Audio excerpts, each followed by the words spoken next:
হ্যাঁ বন্ধুরা, ঠিক দেখেছ, উত্তরবঙ্গের জগন্নাথ দেব। দেখো জগন্নাথ দেবের রথটি কেমন সেজে উঠেছে মাসির বাড়ি যাবার জন্য, সঙ্গে বলরাম সুভদ্রারও। আজ শুভ রথযাত্রা, তাই তোমাদেরকেও সবাইকে আমি শুভ রথযাত্রার শুভেচ্ছা জানাই। আর অনুষ্ঠান শুরু হবে বেলা 1টায়, উদ্বোধনী অনুষ্ঠান। আর দড়ি টানার মাধ্যমে এই ইস্কন থেকে রথযাত্রা শুরু হবে ঠিক বেলা 2টোতে। প্রতি বছর জগন্নাথ দেবের মাসির বাড়ি তৈরি করা হয় শিলিগুড়ির ডাবগ্রামের বড় মাঠটিতে, কিন্তু এবছর ইস্কনেই জগন্নাথ দেবের মাসির বাড়ি তৈরি করা হয়েছে। দেখো ফুলের রথে কি সুন্দর জগন্নাথ দেব, বলরাম, সুভদ্রা বসে আছে। তোমরা সবাই দর্শন করো। জয় জগন্নাথ দেব, জয় জগন্নাথ দেবের জয়। আমি চলে এলাম ইস্কনে। ইস্কনের মেন গেট দিয়ে আমি ঢুকছি না, মানে পাশের সাইডের গেটটা দিয়ে ঢুকছি। আর এখানে প্রচুর ভক্তরা রয়েছে যারা দূর দূরান্ত থেকে এসে অপেক্ষা করছে অনুষ্ঠান দেখার জন্য। আর সকাল থেকেই প্রচুর ভক্তরা বসে আছে। আমি প্রথমে রাধা গোবিন্দ মন্দিরে এখন যাব, গিয়ে রাধা গোবিন্দকে দর্শন করব। তোমরাও আমার সঙ্গে দর্শন করো এবং মন্দিরটি আমি তোমাদের ঘুরে দেখাবো। যারা শিলিগুড়ি ইস্কনে এসেছো তারা তো জানোই, যারা আসোনি, দেখোনি, তাদেরকে আমি মন্দিরের ভেতরটা এবং চারপাশটা একটু ঘুরে দেখাতে চাই। এখানে প্রথমে সামনেই দেখো রয়েছে প্রভুপাতের চরণ, আর এই চরণে প্রণাম জানিয়ে আমি মন্দিরে প্রবেশ করব। সবাই প্রথমে এখানে আগেই চরণে প্রণাম জানিয়ে তারপর মন্দিরে প্রবেশ করে।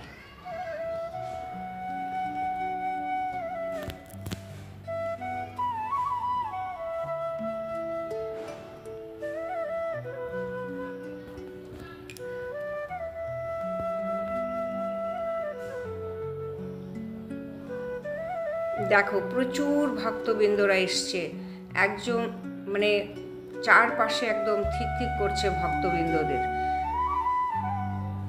অনেকে দূর থেকে সকাল থেকে এসে বসে আছে। এই মন্দিরে ঢোকার মুখেই তিরুপতি দেবের মূর্তি রয়েছে। এখানে এই তিরুপতি মূর্তির সামনে একটি বইয়ের কাউন্টার রয়েছে, আর এই কাউন্টারে গীতা, রামায়ণ, মহাভারত এবং বিভিন্ন ভক্তিগীতির বই কিনতে পাওয়া যায়। ভেতরে অনেক ভক্তরা বসে নাম কীর্তন করছে। এই হচ্ছে আমাদের ইস্কনের রাধা গোবিন্দের বিগ্রহ। আর এখানে কিছু ফল সাজানো রয়েছে, কেউ নিবেদন করতে চাইলে এখান থেকে মূল্য দিয়ে নিতে হবে। এই হচ্ছে আমাদের রাধা গোবিন্দের বিগ্রহ, অপূর্ব।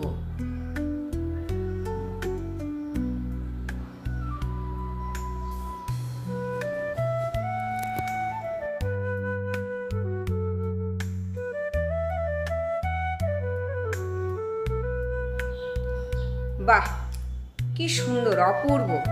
দেখো এখানে এই দেয়ালে, মন্দিরের দেয়ালে শ্রী চৈতন্য মহাপ্রভুর সেই গৃহত্যাগ থেকে সন্ন্যাস জীবন পর্যন্ত সমস্ত রকম ঘটনাকে চিত্রের মাধ্যমে মূর্তির আকারে তুলে ধরা হয়েছে। অপূর্ব, অপূর্ব।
উল্টো দিকের দেয়ালে রয়েছে শ্রীকৃষ্ণের কিছু লীলার চিত্র,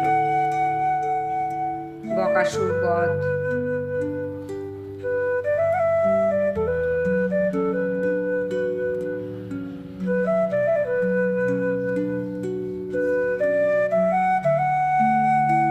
এখানে রাগের মাথায় শ্রীকৃষ্ণ যে নৃত্য করছে।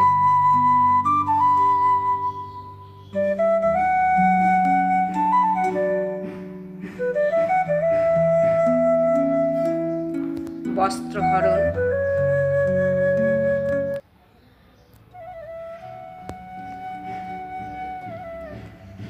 আর ওই নিচে সমস্ত ভক্তবৃন্দরা অপেক্ষা করছে।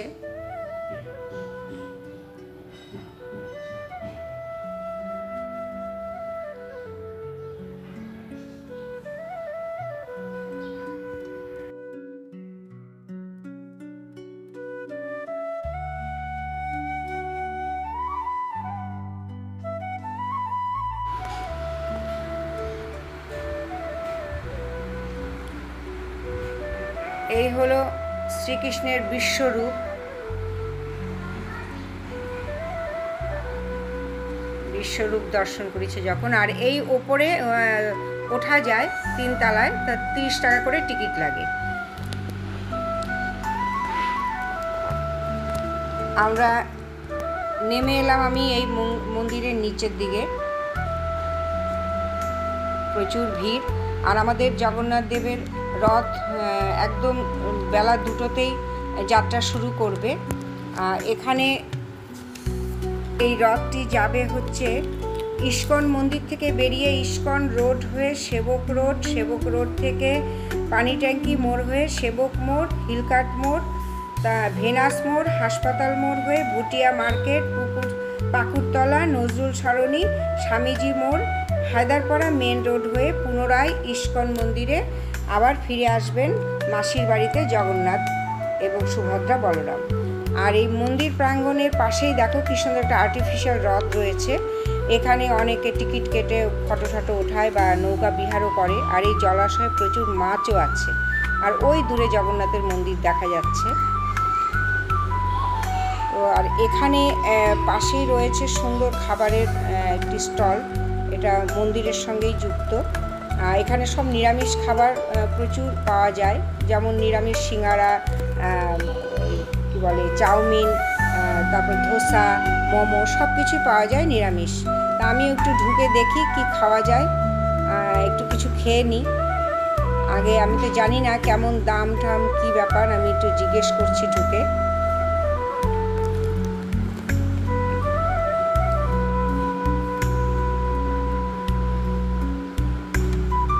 হ্যাঁ, সিঙ্গারা 10 টাকা করে।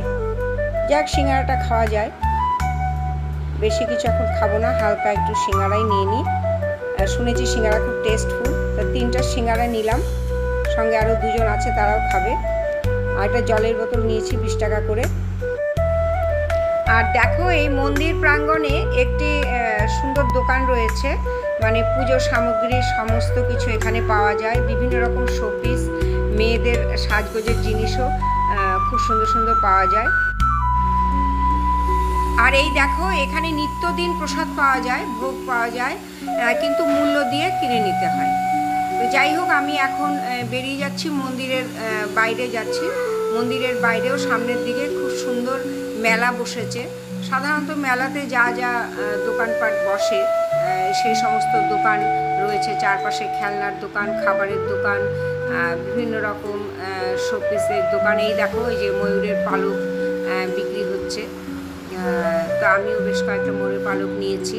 আর এই যে তোমার মাটির জিনিস রয়েছে, মাটির ঘট, পুতুল, নানান রকম খেলনার সামগ্রী, ফুলের জিনিস, ফল, এই মিষ্টির খাবার। সাধারণত মেলাতে যা জিলেবি, বুঁদিয়া, এগুলো তো কমন, এগুলো তোমরাও জানো। এই দেখো গরম গরম জিলেবি ভাজা হচ্ছে একদম। আর এখানে এই যে লটকা বিক্রি হচ্ছে। লটকায় মেলাতে, বিশেষ করে রথের মেলাতে লটকা একটা খুব ইম্পর্টেন্ট ফল, এটা খেলে নাকি পুণ্য হয়, খেতে হয়। তো যাই হোক, আমি আজ ভিডিওটা এখানেই শেষ করছি। পরবর্তী ভিডিওতে উল্টো রথে তোমাদেরকে আমি উল্টো রথটা দেখাবো ইস্কনের, আর সেই রথের ভিডিওতেই তোমাদের সঙ্গে আবার কথা হবে। তো তোমরা আমার এই ভিডিওটা কেমন লাগলো লাইক করো, শেয়ার করো, সাবস্ক্রাইব করো। সবাই খুব এনজয় করো, রথে ভালো থাকো, আর লটকা অবশ্যই তোমরা খাবে, আমাকে কমেন্টে জানাবে। তাহলে আবার বলছি, শুভ রথযাত্রা। সবাই খুব ভালো থেকো, সবার মঙ্গল হোক।